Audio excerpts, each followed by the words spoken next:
ये बंद करना है तो खुलेआम 1 या 2 अपराधियों को खुलेआम फांसी दो जनता के सामने या फिर खुलेआम जला दो।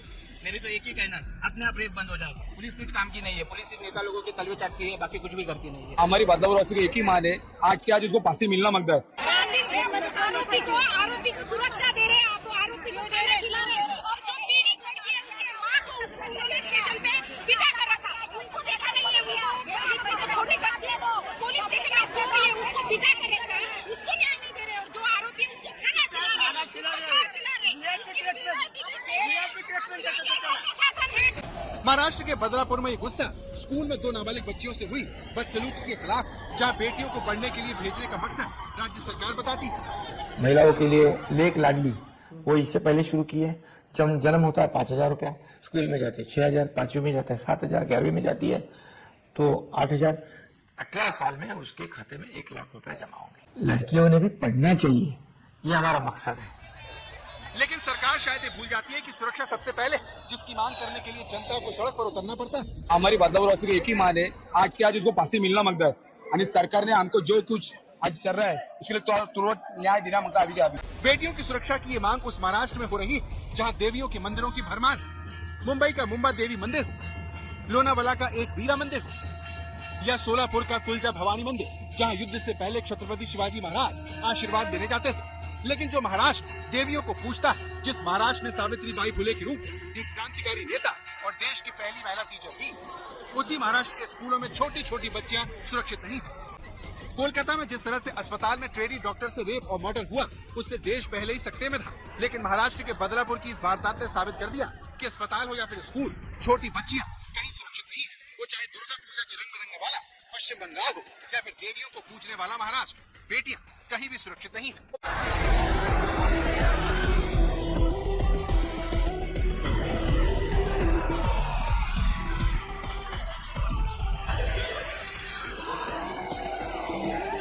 अगर आपको ये रेपिस ये बंद करना है तो खुलेआम 1 या 2 अपराधियों को खुलेआम फांसी दो जनता के सामने या फिर खुलेआम जला दो।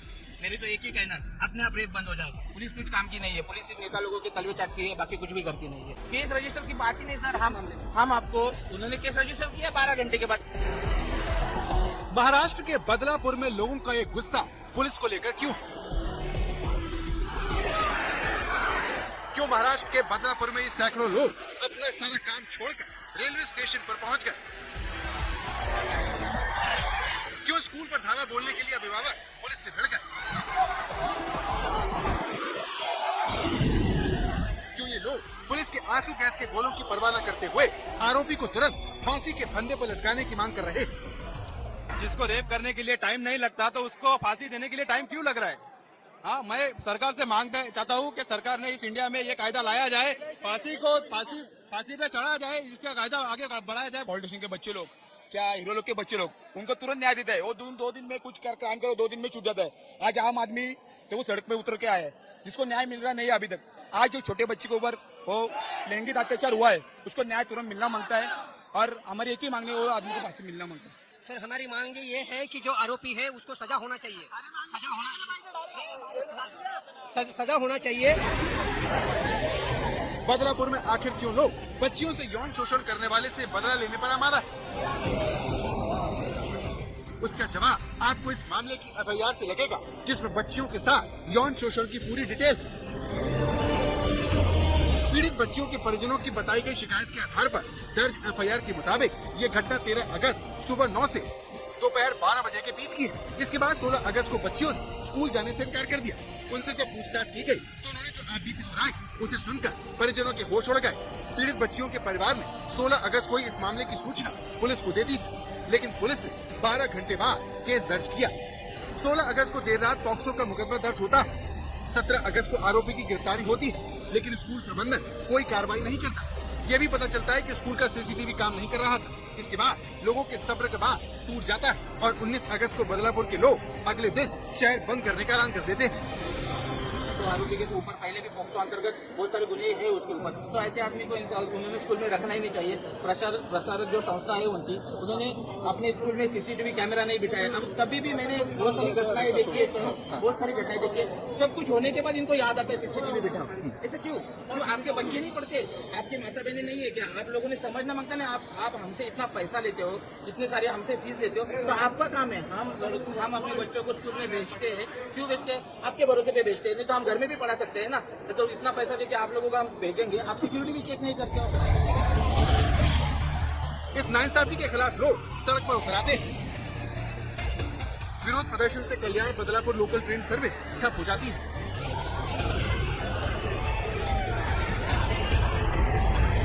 अगर वो रेलवे की वजह से बीमार है, उसको खाना नहीं मिल रहा, तो मैं जवाबदारी ले रहा हूँ। कोई है तो आगे आए, नहीं है तो हम मर रहे हैं, तुम मरने दो, लेकिन we want justice, we want justice, we want justice।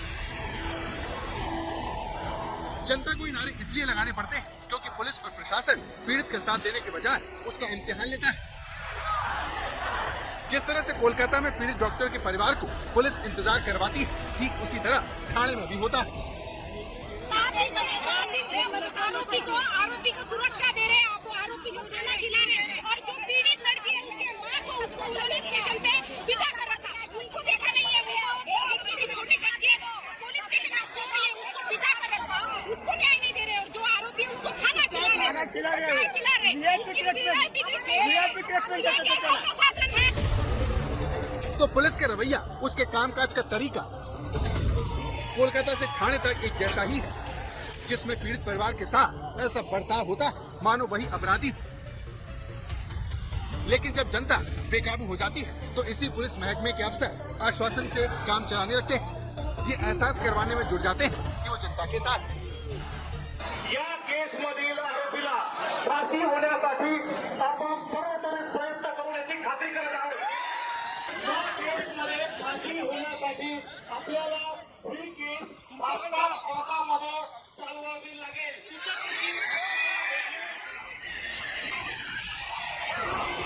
Maharashtra की इस घटना ने राज्य की कानून व्यवस्था की पोल खोलकर रख दी है। जिस तरह से दो बच्चियों के साथ यौन शोषण का केस दर्ज करने में पुलिस ने 12 घंटे लगाए, उसने बता दिया कि राज्य में कानून का कितना राज है।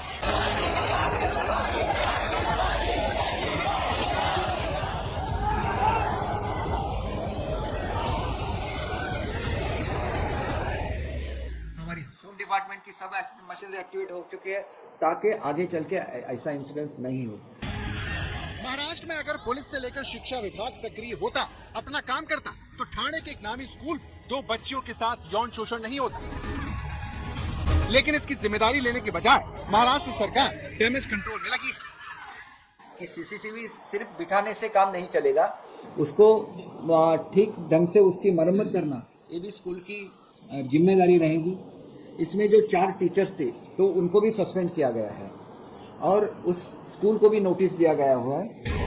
अब सवाल यह है कि सारे कदम पहले क्यों नहीं उठाए गए? सरकारें क्यों इस तरह की कार्रवाई वारदात होने के बाद करती है? राज्य सरकार ने इस मामले में एक एसआईटी का निर्माण किया है। आईजी लेवल की महिला अधिकारी को एसआईटी का प्रमुख बनाया गया है। हमारा यह प्रयास है कि इस मामले की तुरंत जांच होकर और चार्जशीट भी जाए और फास्ट ट्रैक कोर्ट में इसको हम चलाने की कोशिश करेंगे ताकि जो पीड़िता है उनको एक प्रकार से उसमें न्याय मिल पाए। इस प्रकार का हमारा प्रयास होगा। बदलापुर की इस घटना को लेकर राजनीति भी तेज हो गई है। विपक्षी महाविकास अघाड़ी, खासकर उद्धव ठाकरे की शिवसेना लगातार एकनाथ शिंदे सरकार पर हमलावर है। वो उस शक्ति विधेयक की बात कर रही है जिसे उद्धव ठाकरे ने सीएम रहते लाने की तैयारी की थी। या बहिणीच नव्हे तर त्यांच्या छोट्या छोट्या मुली सुद्धा आपल्या राज्यात असुरक्षित आहेत, त्यांच्यावरती अत्याचार होत आहेत आणि आपण कुठला तरी एखादा विषय घेऊन हे एखाद्या राज्यात झालेली घटना नाही, देशात कुठेही अशी घटना घडता कामा नये आणि या घटनेला जे कोणी गुन्हेगार जबाबदार असतील त्यांना तर लवकरात लवकर केस चालवून मग ती फास्ट ट्रॅक म्हणा किंवा काही म्हणा. आपल्याला अनुभव आहे की गेल्या काही वर्षांपूर्वी दिल्लीमध्ये निर्भया कांड झालं होतं. निर्भयाचे सगळे आरोपी पकडले, गुन्हे साबित झाले, पण किती वर्षांनी त्यांना फाशी दिलं गेलं आणि मग या सगळ्या दिरंगाईला जबाबदार कोण? उद्धव ठाकरे के शक्ति विधेयक में महाराष्ट्र सरकार ने रेप के मामले में मृत्यु दंड का प्रावधान किया था। साथ ही महिलाओं पर एसिड अटैक और नाबालिग बच्चियों के यौन शोषण पर भी कड़े दंड का प्रावधान किया गया है। लेकिन उद्धव ठाकरे की सरकार गिर गई और एकनाथ शिंदे के नेतृत्व में बनी सरकार इस विधेयक को विधानसभा की मंजूरी नहीं दिला पाई। अब इसी मसले को लेकर शिवसेना उद्धव गुट सरकार पर हमलावर न होने के नाते मैं जनता का आक्रोश समझ सकती हूँ। दुख इस बात का होता है कि बार बार महिलाओं को बोला जाता है कि आपके इंसाफ की लड़ाई लड़ेंगे, आपको न्याय मिलेगा, पर वोट पाने के बाद उनको कुछ नहीं मिलता। 2021 में उद्धव बाला साहेब ठाकुर जी के नेतृत्व में एक शक्ति कानून थे, जो एक जॉइंट कमेटी बनी थी। जॉइंट कमेटी के बाद असेंबली में लाया गया था, बहुत उससे चर्चा हुई, उसके बाद उसको पास किया गया। देवेंद्र फडणवीस ने महाराष्ट्र की महिलाओं को वादा किया था कि शक्ति कानून को जल्द से जल्द पारित किया जाएगा। गृह मंत्री असक्षम है, उनके नागपुर में लोग पुलिस स्टेशन में जुगाड़ खेल रहे। कल आपके पास ही वीडियो आया उसका। अगर उनके होम टाउन में पुलिस स्टेशन में पुलिस जुगाड़ खेल रहे होंगे, पत्ते खेल रहे होंगे, दारू पी रहे होंगे, तो इनका क्या धाक रहा? तो महाराष्ट्र की पुलिस क्या करेगी? इसलिए महाराष्ट्र का होम मिनिस्ट्री ही ये जो मंत्रालय ही अक्षम है, इसीलिए इसी प्रकार के वारदातें महाराष्ट्र में हो रही है। और इसलिए सरकार, हम तो इस्तीफा नहीं, क्योंकि 2 महीने में जनता इनको घर पे भेजने वाली है।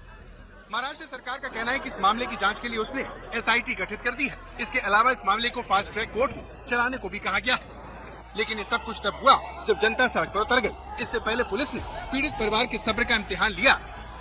अब सवाल है कि बच्चे और महिलाओं की सुरक्षा क्या पुलिस के इस रवैये के साथ की जा सकती है? इसे ठीक करने की जिम्मेदारी आखिर कौन उठाएगा?